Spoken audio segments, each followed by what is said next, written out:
नमस्कार, आप देख रहे हैं लाइव टाइम्स टीवी। आपके साथ मैं हूं वर्षा और पेश है आज का कृषि बागवानी बुलेटिन, जिसमें न केवल प्रदेश भर में किसानी बागवानी से जुड़े मुद्दे उठाए जाते हैं, बल्कि किसानों की समस्याएं, उन्हें खेती बाड़ी व उद्यानी से संबंधित सलाहें भी दी जाती हैं। साथ ही साथ हम किसानों बागवानों की सफलता की कहानियां भी आपको बताते हैं। इस बुलेटिन में हर हफ्ते भर की खबरों की जानकारियां आपको दी जाती हैं। साथ ही सरकार द्वारा किसानों बागवानों के लिए जरूरी जानकारियां भी आपके साथ साझा करेंगे। तो आइए शुरुआत करते हैं कृषि बागवानी बुलेटिन की। जैसा कि आप सभी को पता है कि मक्की की गुड़ाई का कार्य जोरों पर है, लेकिन किसानों को काफी समस्याएं उत्पन्न हो रही हैं। मक्की में लग रही बीमारी के कारण, जिससे किसान काफी परेशान नजर आ रहे हैं। अगर बात गिरिपार क्षेत्र की जाए तो इन दिनों मक्की की गुड़ाई का कार्य जोरों पर चल रहा है। इसके चलते टटियाना गांव की अगर बात की जाए तो मक्की की फसल में अज्ञात रोग लगने से किसानों को भारी नुकसान हो रहा है। किसानों का कहना है कि उन्होंने इस साल दूसरी बार खेतों में मक्की की बिजाई की है, क्योंकि जो फसल पहले बीजी थी वह फसल इस रोग के कारण नष्ट हो गई थी, और जो फसल दोबारा बीजी है वह भी नष्ट होने की कगार पर है।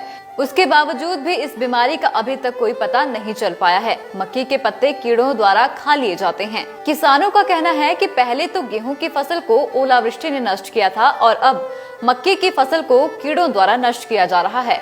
हमने मक्की पर दवाइयों का स्प्रे भी किया, लेकिन मक्की की फसल पर स्प्रे का कोई असर नहीं दिख रहा है। दिन प्रतिदिन मक्की की फसल खराब होती नजर आ रही है, जिसके चलते हमें अब भविष्य की चिंता सताने लगी है। यदि मक्की की फसल भी तबाह हो गई तो आने वाले समय में हम क्या खाएंगे? तो जी मक्की की फसल क्या है, हमने पहले मक्की बीजी, वो हमारी पूरी खत्म हुई, फिर दोबारा बिजाई की, उस पे भी पत्ती पे कीड़ा लग रहा है, मतलब आधी फसल अब भी खराब हो चुकी है। तो हम विनम्र करते हैं हॉर्टिकल्चर वाले से कि हमारे जमीन की देखरेख के लिए कोई डॉक्टर भेजे और उसकी दवाई का प्रबंध करे। हमने स्प्रे तो किया है टमाटर वाली दवाई का, लेकिन उससे कोई बीमारी खत्म नहीं हो रही, अभी कीड़ा लग रहा है। फसल अधिकतर आधी अभी बर्बाद है। तो वहीं बात उपमंडल स्वारघाट की कई पंचायतों में भी किसानों का यही दुखड़ा है। यहाँ के किसानों की मक्की की फसल पर सुंडियों ने हमला बोल दिया है। सुंडियां मक्की के पौधे के तने और पत्तों को खा रही हैं, जिससे पौधे खराब हो रहे हैं। अगर कृषि विभाग द्वारा समय रहते सुंडियों का कोई उपाय नहीं किया गया तो कई पंचायतों में मक्की की फसल पूरी तरह से तबाह हो जाएगी। अच्छी बारिश होने के चलते इस बार मक्की की फसल बेहतर है और किसानों को अच्छी पैदावार होने की उम्मीद थी, लेकिन सुंडियों के हमले से किसानों की उम्मीदों पर पानी फिर गया है। बता दें कि जिला बिलासपुर में 27,000 हेक्टेयर क्षेत्र में किसानों द्वारा मक्की की फसल की खेती की जाती है। बता दें कि यह सुंडी मक्की के पत्तों में घुसकर उन्हें नष्ट कर देती है, जिससे पत्तों में छिद्र पड़ना शुरू हो जाते हैं। बाद में यह सुंडी पौधों के बीच वाले भाग और अंदर के हिस्से में चली जाती है, जिससे खोखला कर देती है। इसके बाद मक्की के पौधे सूख कर गिरने शुरू हो जाते हैं। हालांकि किसान अपने खेतों में कई तरह की कीटनाशक दवाओं का छिड़काव भी कर रहे हैं, लेकिन सुंडी कीट खत्म नहीं हो रहा है। किसानों द्वारा रोग ग्रसित पौधों को खेतों से काटा जा रहा है, लेकिन फिर भी प्रकोप थमने का नाम नहीं ले रहा है। किसानों ने सरकार और कृषि विभाग से इस सुंडी कीट का शीघ्र कोई उपाय ढूंढने की गुहार लगाई है, ताकि उनकी मक्की की फसल तबाह होने से बच जाए। इस सुंडी का ज्यादा करके नुकसान करने लगी है, ਤੇ ਇਹਦਾ ਇਲਾਜ ਕੀਤਾ ਜਾਵੇ, ਨਹੀਂ ਲੋਕਾਂ ਦੀਆਂ ਫਸਲਾਂ ਖਰਾਬ ਹੋ ਗਈਆਂ। ਮੈਂ ਕਰਦਾ ਸੀ ਸਪਰੇ, ਆਹ ਦੇਖੋ ਹੀ ਸੁੰਡੀਆਂ ਹਰ ਰਾਤ ਦਿਨਾਂ ਦੇਖੋ ਚੱਲਿਆ ਬਾਈ ਆ, ਬਸ ਸਾਰੇ ਲੋਕ ਸਪਰੇਆਂ ਸੁੰਡੀਆਂ ਹੋ ਗਏ ਦੇਖੋ। ਤੇ ਸਰਕਾਰ ਨੂੰ ਵੀ ਅਸੀਂ ਇਹੀ ਦੱਸਦੇ ਆ ਜੀ ਵੀ ਇਹਦਾ, ਮੈਂ ਸਰਕਾਰ ਮੂਹਰੇ ਕਿੰਨੀ ਬੇਨਤੀ ਕਰਦਾ ਜੀ ਵੀ ਇਹ अपने सुंडी की दवाई स्प्रेयां बड़ी तो वधी लियावे ते लोकां दे फसलां बचाओ। नाहन विधानसभा क्षेत्र के किसानों की आमदनी को बढ़ाने के मकसद से इस वर्ष 1 लाख नींबू के पौधे किसानों में वितरित किए जाएंगे। इस एवज में किसानों से कोई पैसा नहीं लिया जाएगा। नाहन विधानसभा क्षेत्र का अधिकतर इलाका सिंचाई की सुविधा से वंचित है। किसानों को यहाँ वर्षा पर निर्भर रहना पड़ता है। ऐसे में किसानों की आमदनी को बढ़ाने के मकसद से यहाँ के विधायक डॉक्टर राजीव बिंदल ने गत वर्ष से क्षेत्र के किसानों को नींबू के पौधे लगाने के लिए प्रेरित किया और कुछ क्षेत्रों में करीब 15,000 नींबू के पौधे वितरित किए गए। इसी कड़ी में प्रयास करते हुए किसानों को प्रोत्साहित करने के बाद इस वर्ष यहां 1 लाख नींबू के पौधे बांटने का लक्ष्य रखा है।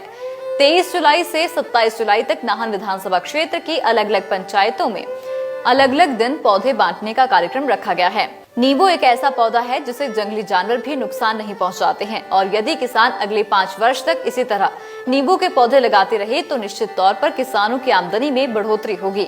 उन्होंने बताया कि नींबू के पौधों के लिए अधिक सिंचाई की भी आवश्यकता नहीं होती है। जिन इलाकों में किसानों के पास सिंचाई की सुविधा नहीं है, उनके लिए नींबू की खेती अधिक लाभदायक सिद्ध होगी। नाहन विधानसभा क्षेत्र का बहुत बड़ा ग्रामीण इलाका बिना सिंचाई के है और हमारे किसान की आमदनी बहुत कम है। हमारे पास घाटी का इलाका है जहाँ केवल वर्षा का पानी होता है।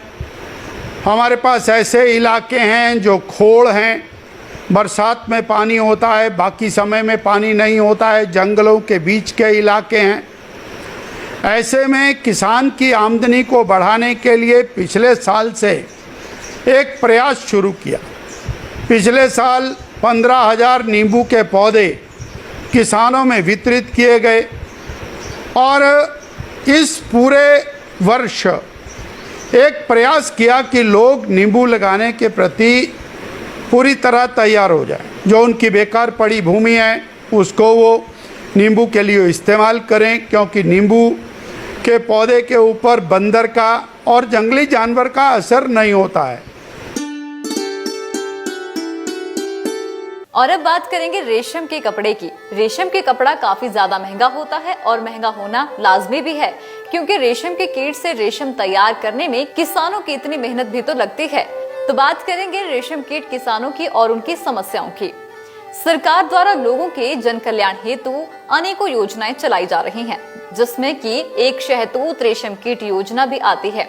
इस योजना के तहत किसानों को पालने के लिए कीट दिए जाते हैं और जिनको किसान पत्ते खिलाकर रेशम तैयार करते हैं और इस रेशम को विभाग द्वारा व्यापारियों को बेचा जाता है, जिससे कि आगे जाकर कपड़ा तैयार किया जाता है।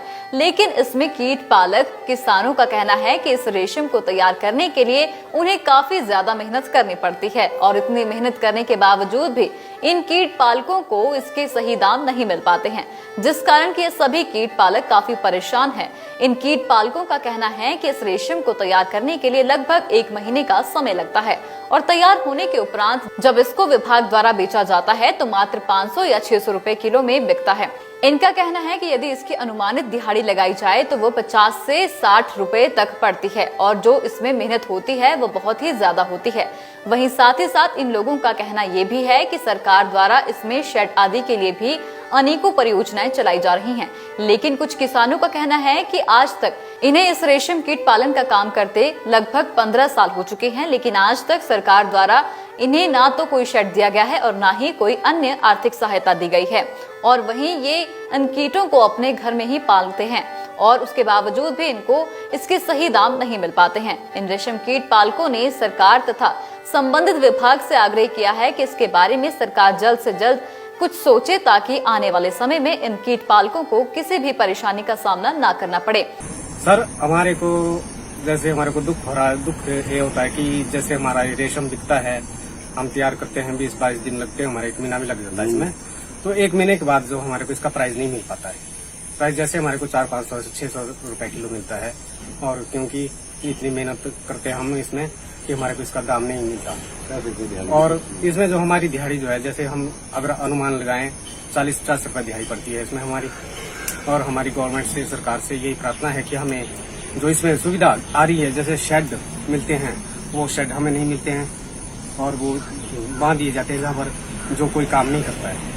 और हमारी सरकार से, गवर्नमेंट से ये प्रार्थना है कि हमारे को शेड दिए जाए। हम 23-24 साल से इस काम को कर रहे हैं, तो बाकी तो क्या बात करें। और रेट भी हमारा इसका बढ़ना चाहिए, 1200-1300 के करीब होना चाहिए किलो पर केजी का। तो इसमें जो है हमारे को बहुत दुख भरा ये होता है कि दुख होता है कि हमारे को इसका प्राइस नहीं मिल पाता है। सोलन जिला में इस बार जहां टमाटर की फसल ने किसानों को मालामाल कर दिया है, वहीं शिमला मिर्च ने भी उन्हें निराश नहीं किया है।